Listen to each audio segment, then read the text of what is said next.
Здравствуйте, дорогие друзья, меня зовут Дмитрий, и вновь наш проект посвящен обзорам каминного и печного оборудования с вами.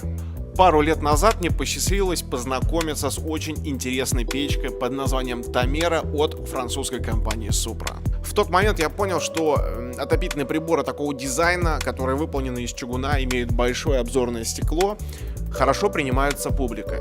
И, в принципе, это понятно, ведь приобретя такую печку, человек убивает сразу двух зайцев. Он приобретает, в принципе, буржуйку среднего или чуть выше среднего класса, но также и фактически за счет большого обзорного стекла он приобретает и камин. Данный отопительный прибор называется Nera, и уже он от компании Plammin. Печь Nera выполнена из чугуна.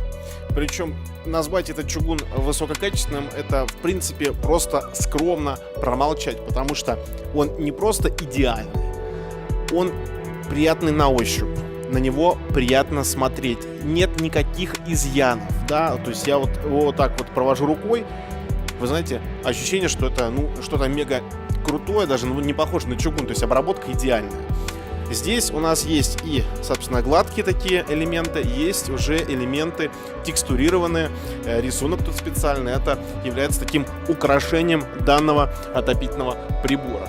Благодаря большой и удобной ручке мы с легкостью откроем достаточно большую дверцу нашей сегодняшней печи, при помощи надежного и крепкого механизма закрытия мы ее плотно зафиксируем на корпусе.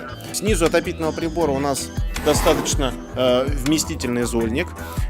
Он прикрыт такой декоративной чугунной пластиной, поэтому я даже сразу не догадался, что он здесь выносной, то есть его можно вынимать.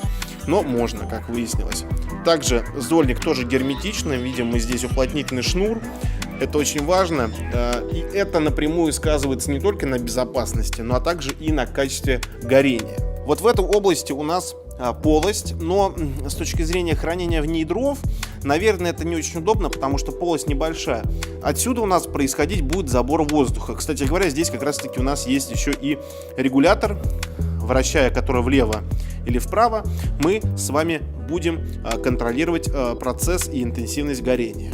Открыв дверку, мы с вами видим, что задняя стенка у нас имеет перфорацию. То есть вот эта чугунная пластина, она не является единственной, которая крайне у нас с точки зрения корпуса, да? То есть за ней у нас воздушная прослойка, а уже потом у нас идет уже корпус отопительного прибора.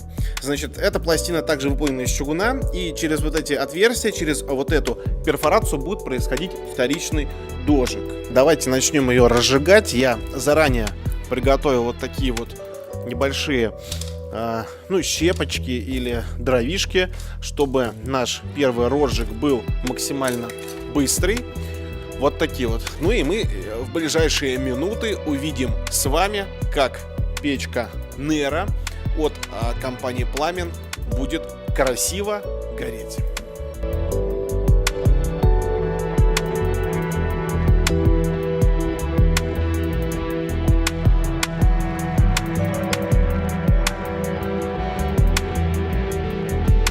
Огромное обзорное стекло на чугунном отопительном приборе, смотрится просто космически.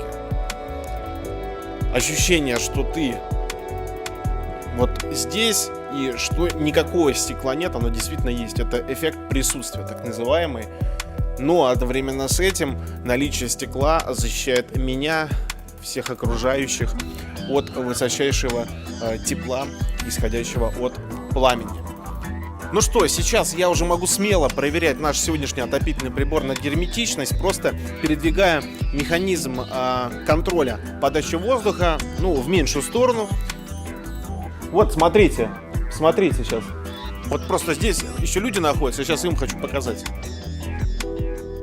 Вот это герметичность, понимаете? Вы закладываете новую партию дров на угли, и у вас просто дрова тлеют. И она реально так будет работать, я думаю, не менее 5-6 часов. С учетом, что она не очень большая, конечно, но я думаю, не менее 5-6. У меня в моей печке это на нуле живой огонь. Это очень чудесная штука такая. Золотой. Или золотой, да, когда искрит там как... это дожиг, это благодаря дожигу газов происходит при высочайших температурах. Работает, да.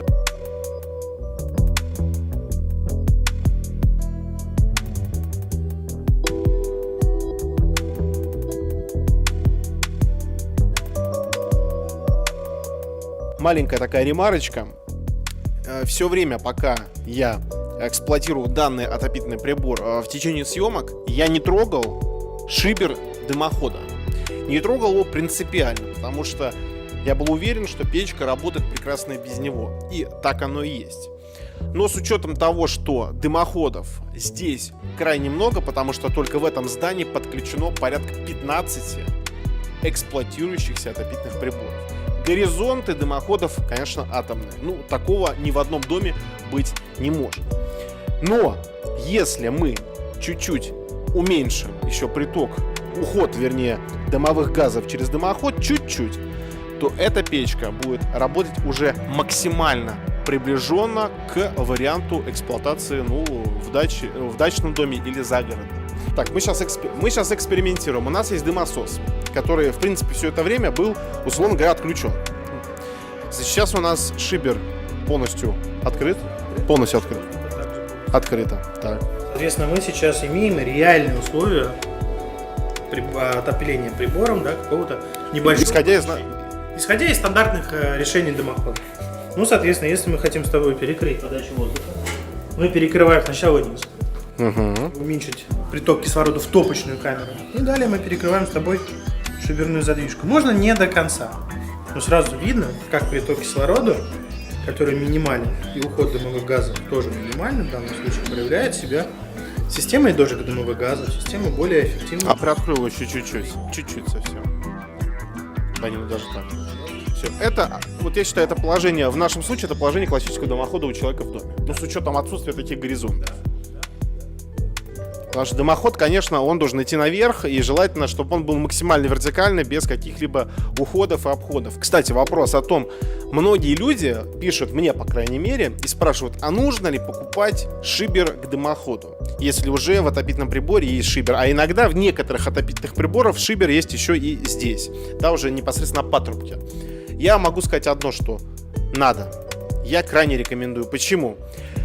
Работа дымохода зависит не только от правильной установки, но и порой от погодных условий, от времени года, от того, какой он холодный или горячий. Это все влияет очень сильно на работу дымохода. Поэтому я бы рекомендовал всегда ставить шибер еще дополнительно на дымоходе, чтобы у вас всегда была еще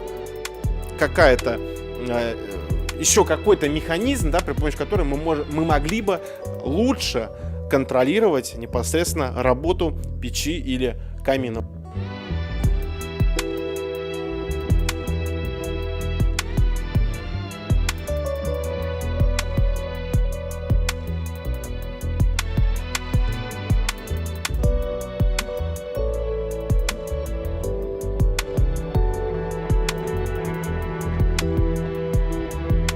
Все подробности о данном отопительном приборе, а также информацию, где можно его купить, характеристики можно посмотреть дополнительно, я в описании к видеоролику выложу.